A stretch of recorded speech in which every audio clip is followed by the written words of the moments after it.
Okay, where were we? We were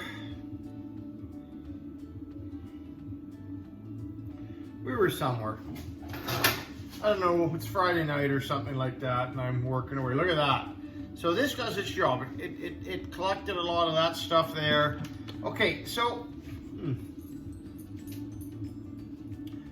what do we need to do next? We need to get this bit out of here. And, oh my goodness, it doesn't fit. Now, I jumped around in the last video too much. I'm just going to leave it there, try to explain it to you. Using Mach 3 under license with CNC. So what I'm going to do is I'm going to move the gantry. I'm going to move X. So that X, like remember now, it knows where it is right now.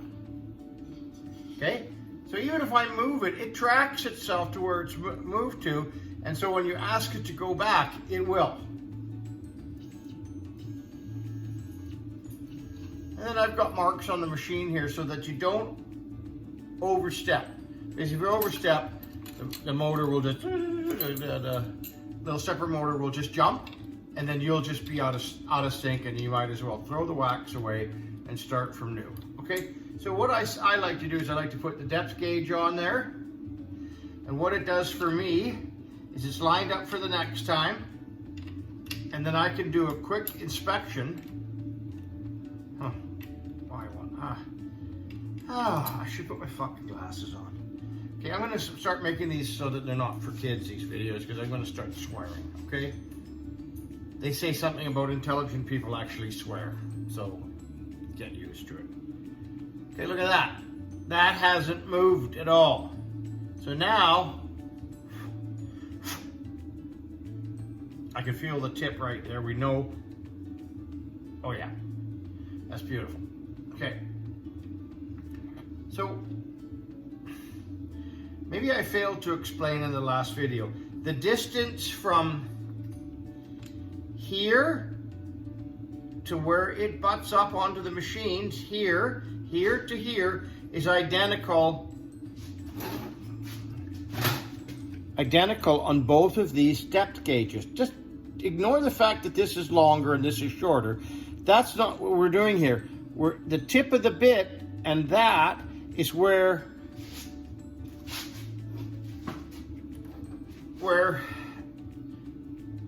this will butt up against the collet here. So I know that that the tip is right where I want to be. This tip is right where that tip was. Even though they're different bits, we know, okay? Jeez, what's going on here? Sometimes I have a tough time with these.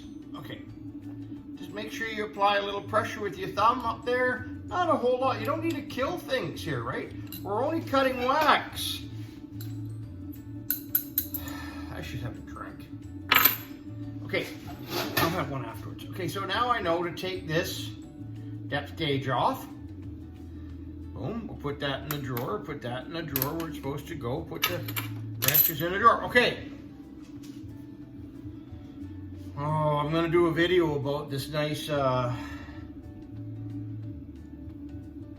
call it a pot roast, but they weren't. They were flanks, beautiful flank steaks. They were nice, and I've had a little taste, and they're damn good. Okay, so let's get over with this. So now I'm gonna ask the machine. I'm gonna go up here and say, okay, what did I move? I moved X. I'm gonna ask X to go back to 0, and that's moving. Okay. And then I'm going to ask Z to go back to its starting point. Did you see that go down? Maybe not. Maybe I should do different angles. Hi, Bakey. Boy, dinner smells good, eh? We're going to have some company tonight? Okay, good.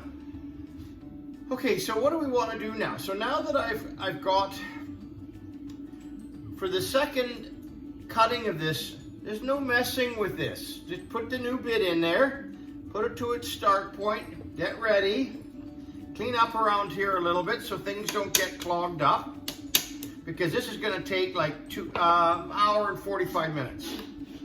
Okay, clean all this stuff up.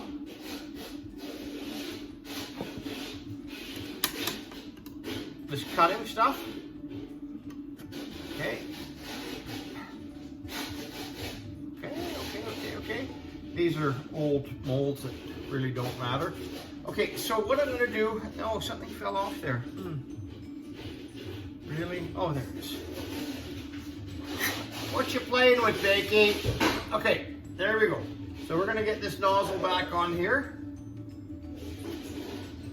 And we're gonna start, okay, no, we're gonna have to close. We're gonna close this old program, and then we're gonna load the support, and I name them like that, support van, and this is 2024 May, and it's 0.06, that's the size of the cutter, and that's an MMG file, so it's loading, and this one's going to take a little bit longer to load because it is a huge file. Okay, it's loaded. Okay, so we're at 80%, that should be okay. Then we're going to start the spindle. We're going to start the coolant. Okay, and then that's a little too much coolant. You don't need as much coolant when you're cutting this fast. Okay, look at this, it's nice drilling down there. Okay, so let's load, cycle, everything looks good here, cycle start.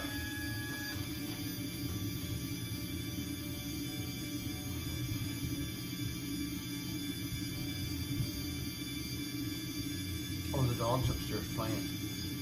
You don't hear that thumping noise. I'm sure in the video you don't. Now, I could up this to 100%, like speed-wise and everything like that, but you know, I'm in no real rush to make. If you cut this too fast, depending on your machine, when it goes down and comes up and goes over and goes down into the next cut, that corner gets a little rounded. If you set these machines past their capacity. If you want a nice crisp cut, I think I do 600 in the X and Y, X, Y, and Z, and then I do a 400 in the A. So I'm running at 80% right now. So this is a very fine pattern. Okay, so what I'm going to do is clean this out. I'll be back in a second. We'll let you watch that. I'm just going to dump this in the garbage.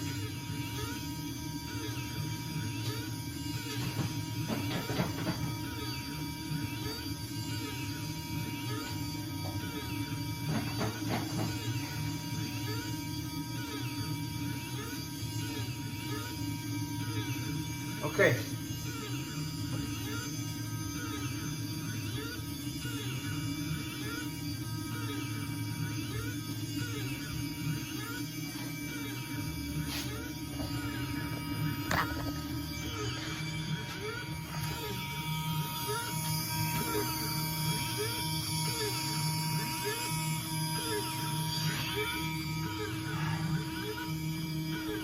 So these are the controls for the X, Y, and Z.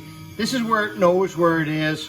This is the numerical pattern where it's telling it to go to the next position. And this is it there. You can see it starting on the band. That'll be the top of the ring. And so this is 2 minutes 50 running, and we're on line 1700. So maybe what I'll do when I, oh, excuse me.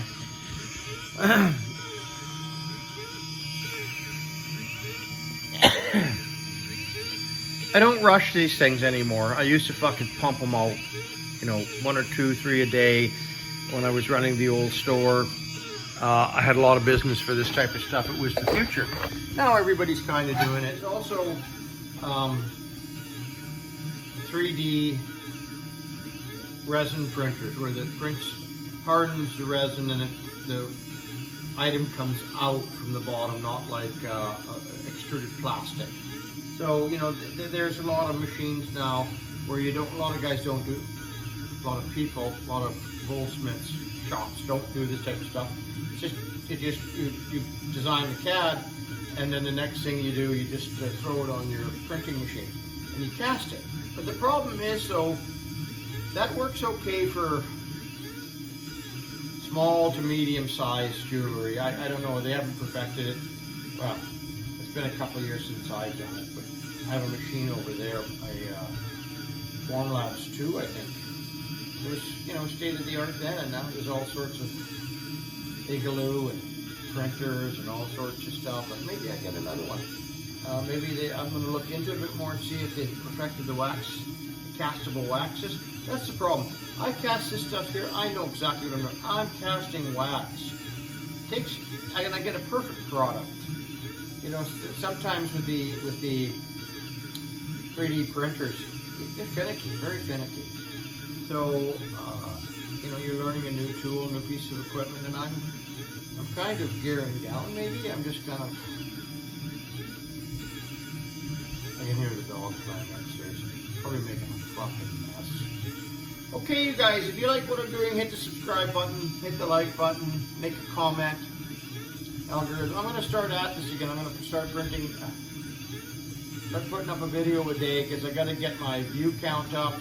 I got to get my watched hours up and stuff like that. So I let it go for a year, and they really just basically go say it's an inactive account and you're not part of the partnership program. Not that I ever made any money, but I was almost there. Okay, this seems to be running great. Nothing seems to be getting clogged up. We got a little bit of water dripping on it.